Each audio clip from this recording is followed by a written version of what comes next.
What was that on the intro? I just heard like, oh my god. I'm not in the game. Oh no.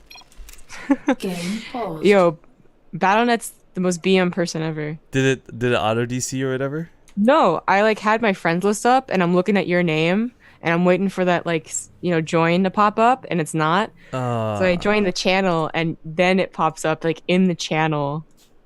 I'm like, God, come on. Well, Gentle Giant actually just messaged me about it. Maybe they're paused in game right now. I'm not sure they're. Let me just find out what's going on here, guys. If they were gonna remake for one Kogaster, that would be actually the coolest thing ever. Because no tournament would ever do that. But no, Heart just needed a pause, I guess. Okay, well, guys, I'm gonna have to wing this one. Because we're just gonna go through with it. So, Zombie Grub, I don't know. Are you gonna mute? Do you want to just throw in your 2 cents from time to time? What's the plan here? I'll just mute. All right. So, guys, Zombie Grub will be back after this game. Hopefully she'll be lurking around the chat. You guys can talk to her in the meantime. Sorry about that. Again, to explain real quick, Zombie Grub had, I guess, not been able to real ID off me for whatever reason. And at any rate, we find ourselves in another game for the Acer Team Story Cup. It's tied up, or not tied up, but now leading 2-1 is mYinsanity. It's a best of 9 between these two teams, but a best of 1 between these two players. Spawning in the lower left, the newcomer to the fray, the Red Terran player, Axiom's Heart. And his opponent in the upper right, because, sorry, I forgot. I was waiting for Zombie Grub to do it. Those habits, the blue Zerg player from mYinsanity. Now on mYinsanity, I guess, not RIP NA. It's going to be Kane. Kane, by the way, I really enjoyed watching. We got to see him in the WCS qualifier, the first qualifier, just, I think, a couple days ago, actually. I was casting him with a man named Shake, a.k.a. Goes to Pizza. It was a pretty fun broadcast, but we got to see some really good games, and Kane, of course, kicked a lot of ass. One of the few to qualify, so... Awesome on him. Coming up against Heart, though, I don't know. If this was ZVZ or ZVP, I kind of give Kane the favoritism, so to speak, in that regard, but Heart's TVZ is not bad. We've had him on in the past for show matches, if you guys remember that. He's also, small side note, could be competing in a tournament in the upcoming April 22nd. It'll be TVZ only over there as well. But, yeah, his Terran versus Zerg really isn't too bad. I think Kane's got to be really careful and play this safe, or he could be in a lot of trouble. One of the biggest things, of course, when it comes to the mid game for Zerg players, oftentimes is trying to deal with that Terran rally. I think StarCraft 2 has changed a lot over the couple years that we've seen it. And if you guys remember, once upon a time, Terran vs. Zerg was all about drops and nothing else. You wouldn't see rallies across the map. There was no such thing as Widow Mines, and you would just, I don't know, it'd be a pretty brutal tug-of-war, but times have changed, or wouldn't be that same brutal type of tug-of-war, I meant to say, sorry. And times have changed. Mutalisks are a lot more powerful than ever, and it's really difficult to execute those drops. Now, that being said, Kane may just end up going for Roach Hydra, which wouldn't be the most common. I mean, let's be honest, guys. When you watch this matchup, you're expecting Mutalisks, you are expecting Zerglings and Banelings. But the thing is, Roach Hydra now, it's not the Roaches that got better. The Hydralisks with that attack speed buff are ridiculous, and the brute force they bring, the raw power they have in a fight, sometimes unparalleled. You'll need a lot of siege tanks, Marines, Marauders. There's no direct counter to Hydralisks is the problem. But again, I wouldn't. The nice thing about Kane, and there's really not a lot of Zerg players you can say this about. He's a man of many talents, and he can go whatever direction he wants comfortably. He's kind of like Tefl in that regard. And I gotta close my window just 1 sec. Sorry, guys. The lawnmowers have started up. Hopefully that's not too much of a problem. If it is, we could try and find an alternate solution. But at any rate, a couple links for Kane already coming out to poke around. He's going to catch that Reaper. Reaper, of course, always heads towards the natural base now, too. Doesn't really beeline it to the main, because you want to catch those extra 2 links that usually come across the map to cancel the SUV building command center. But Kane's going to try and micro this for a bit. It's never fun to engage this off a creep, but sometimes it's necessary. It's always better to lose these lings, of course, than it is to lose the drones, and Kane's got the Queens out too, so he should be okay versus the Reaper. Heart hasn't actually gone for the 3 Reaper opening, worth noting. This is something that we've been seeing become a lot more common, both Korea and Europe. Instead, opting to go for just 1, following up with the Marines. I know if Zombie Grub was here, she'd be happy about this, because we always discuss about how the Reaper's kind of useless for defending after this, and yeah. Kane's not really going to be able to send any metal lings across the map to provide any danger to the natural base. But Heart, he's got the factory, needs to either build that 3rd CC or get some Hellions going. One or the other. There we go. We all know the advantage Hellions have over Lings as far as damage goes, but the reality is, the greatest thing Hellions provide in the early game, kind of that ability to get across the map, actually deal with creep, and keep it from spreading too far. This is one of those matchups too, where even if you don't know a lot about StarCraft 2, when you see half the map, 3/4 of the map covered in creep, it's kind of easy to tell who's in control of the game. So stopping that early on, it limits mobility, it limits vision. There's nothing good about letting a Zerg player spread creep, unless, well, you're the Zerg player. But Stimpak on the way, Heart's not going to be playing mech or anything crazy. I've never really known him to do that anyways versus Zerg in the first place. Marines are kind of stationed around the map, or not around the map rather, but around the base in order to try and catch any overlords that may be coming in. And he will probably find this first one. I don't think it's got a lot. It might hang out back here that would turn into an overseer instead of just diving right on in. But yeah, 4 Hellions just staying at home. Not a bad choice, of course. Heart's going to have these nice for defensive capabilities, but the reality is they're not going to get a lot done beyond that. Overlord of Kane, what is it going to see? Okay, so he saw the starport. He saw the tech lab actually spinning or glowing, so he knows Stimpak is on the way. Which for him means pretty much immediately it's not going to be mech or anything. And that's a pretty early, very important tell. Because if you're playing against mech, you do have to play this matchup significantly different. Banelings, Zerglings, they don't cut it. Mutalisks, okay, in rare situations. But Kane, a bit awkward in the middle of the map with some Zerglings, does have to be careful. If he can get a surround on the Hellions, and it's very likely that he could, they're going to die really quick. But the reality is, getting that surround is not so easily done. So backs off back home for the time being. Knows these guys protect his third mineral line as well. Spore Crawler's coming down, curious enough. Perhaps expecting the Banshee with the Hellions? Banshee Hellion, of course, not too common, or a more common thing, but he saw the starport on the reactor, so I'm thinking this is more just in case rather than as a reaction. Bailey Nest is coming down, and we got that 1-1 on the way. It'll allow him to kind of tango a bit better earlier on. We all know it, and we've seen it multiple times. Zerg players tend to get their upgrades out a little bit quicker. You'll see a Zerg player on 1-1, on 2-2, long before a Terran player 9 times out of 10, but they never really seem to be able to get to that 3-3. Hive tech is kind of expensive, and usually an investment you cannot make because you're under so much pressure from a Terran player. But this push out of Heart, this is pretty scary to deal with because these Hellions are alive. Kane's forced to make 20 plus Lings right now. He's got no capability for Roaches. If he could wait for the Bailey Nest, that'd be great, but he can't wait for the Bailey Nest. Getting behind the mineral lines pretty much guarantees the Zerglings can't engage unless they're out in the open. So unfortunately, a couple of these queens will go down. There's transfuses going off like crazy. No focus on the medevacs, but instead focusing the Hellions, trying to take those down. There we go. Now Kane focusing the medevacs. Of course, those are the true threat behind this attack. More Lings coming down the ramp, but even with 30 more Lings, this is not going to get a lot easier to hold. He shouldn't die here by any means. The hatchery lives, and he pulled the drone, so he took very minimal losses, only trading at army value. But look at that resources lost. Without those Banelings to connect on this, Zerglings just don't have that power. 1-1's close to finishing. Banelings are almost out. Kane will hold this, but again, in not the cleanest of manners. But this gets a little bit easier now that he's got those big blue glowing Banelings.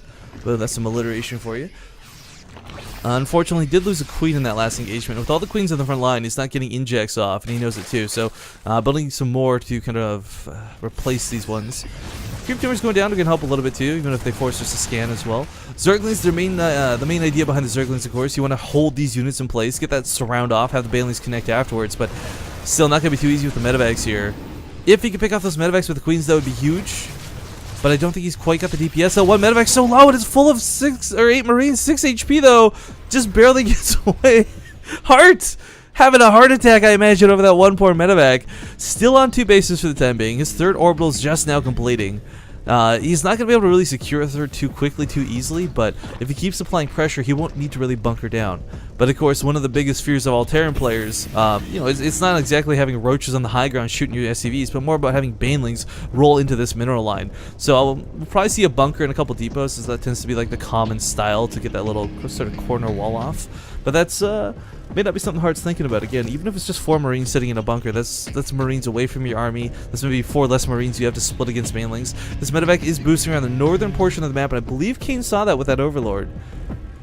Yeah, immediately responding by going to the main. Leave some units here at the third. I love his decision making, because he knows that if he sends everything to the main, Heart will just pick up and drop at that third. So this limits the area. Oh, there's actually a hello, Reaper. What are you doing here? Heart's going to need to pick this up pretty much right away, and he recognizes that too. Pushing the middle of the map while this goes on, just using the medevac as a distraction tactic for the time being. Once Mutalisks are out, you can clean this up and it won't be a problem, but for now, Mutalisks are only simply on the way. Dropping around the third, gonna load there. Still pressuring a little bit from the middle. Again, cleaning up that creep is huge. It might not seem like a big deal, and it kind of sucks that he has to force scans for it, but the reality is, if this creep gets out of hand, so will Kane's control of the map. So, boosting away. This medevac needs to start loading, though. He knows it. So, best case scenario, maybe soaks a baneling hit or two. Get some Mutalisk, actually. Not too shabby, but medevac's sadly gonna go down, as well as those Marines. And this is where it actually gets a bit problematic for Terran players. Early on, you know, medevacs are kind of precious. You're not going to have those 8, 10, 13 medevacs that you would normally love to have. Instead, kind of just with one, he's got way too many Marines. If he stims, he can't possibly heal this up. The Widowmine placement's really nice. I love that spread. It's going to catch units on the retreat. You can always stim back, run away. Trying to engage on creep is always the best idea for Kane. Banelings do not have centrifugal hooks yet, I don't think. Let me check. Oh, they actually do. Sorry, my mistake. So he's going to have baneling speed, and a lot of you guys who don't know this, baneling speed plus creep is faster than stim Marines, but off of creep it's not. That's why for a Terran player it's really important that he cleans up these creep tumors, that he limits the area of space in which Kane can engage him, because he takes away advantages by doing so. And it's so simple and it's so easy, but it gets really undervalued by a lot of players. At any rate, oh, a couple of good hits are going to go off on those lings. Of course, the less lings there are, the less potential banelings there are. But that is a lot of banelings, and there's a pretty healthy Mutalisk count in the air. A couple of Widowmine hits are going to go off. Mutalisk will be kind of thinned out for the time being, but Heart's army's still here, still standing. Hasn't had to deal with the banelings just yet. Scans ahead, sees so many banelings in play. There's 17 available, and unless he splits perfectly, this is going to hurt. Now the key thing here, and this is where Widowmines become a little bit risky, is they're all on cooldown right now. So this engagement out of Kane is actually a really nice time to hit. Goes for the medevacs with the Mutalisk, and goes for the banelings. Unfortunately, they can't quite connect. Getting a little bit stuck behind these Marines, but there we go. Now starting to get those front lines, getting those connections off, that splash damage, annihilating everything. Heart in full retreat, but, you know, he's got a small army at home. He's not out of the game yet, but this is going to be a bit annoying to hold. There's still 4 banelings in this. It's a lot of Zerglings. They're going to get popped off by this Widowmine, though. Ugh, instantaneous death. Mutalisk in the sky are forced to retreat. Another Widowmine hit goes off. Not too bad, and the banelings are going to actually be pushed backwards. So Heart doesn't actually have to worry about taking counterattack damage. Kane, does he know about that third? He's got to have an idea this is up. Heart would not be able to afford this production. He would not be able to afford these extra 3 barracks and the siege factory, or sorry, the not siege factory, what am I saying? The factory, if he had 2 bases. Kane's got to have a pretty good idea that's there, even though he hasn't confirmed it. Still Widowmines on the front lines, 5 kills on one, 3 on the other.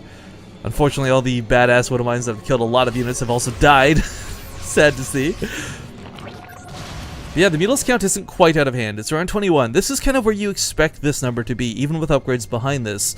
It's normally, once Mutalisk count hits around 30 or so, it becomes incredibly dangerous and incredibly scary, 30 plus.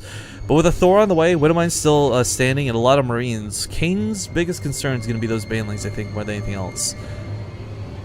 But as stated before, upgrades certainly in the favor of Kane for the time being. 2-2 versus 2-1. Level 3 weapons on the way, of course, a little bit more important than anything else. The armor upgrades are kind of nil, I feel. You're still going to take 2 banelings to the face, 3 banelings to the face, and explode your ass off, regardless of those armor upgrades for the time being. 10 Marines at a time, 3 Marauders. You guys might be thinking, why Marauders? For a multitude of reasons, but number one, there's always the fear of the Ultralist tech swap. You never know if Kane's on Hive tech or not. But that's not the case at all. For this instance, this scenario, the Marauder can simply here to soak the baneling hits. When this army engages, the Marauders will be on the front lines and the Marines will fall back. Beyond that, you've got Widowmines to cover. Mutalisk coming from behind them, catches the army off guard. I was looking for it on the right, but it comes in from the south. Catches Heart as well, a little bit off guard. Goes for the medevac focus. 23 Mutalisk still in the air, circling's on top of these Marines. There's not a lot of banelings here, but there's certainly the capability to engage on top of this. Normally, you wouldn't even dare to consider this. Too many Zerglings is usually a bad army composition, but for Kane, it's working. Again, his upgrades heavily in his favor, combined with the fact that he got a good jump on that engagement. Certainly caught Heart from behind. Goes for a base here in the top left, so coming up on his 5th base. Kane set up pretty nicely as far as his economy is concerned. Sitting on 78 drones, both a blessing and a curse at the same time. It takes away from his army supply, but he's not been maxed, so it's not really been that big of an issue yet. So his economy just kind of enjoying the fluff, so to speak. There is that bunker, but it didn't fully wall this off, so a little bit concerning in that regard.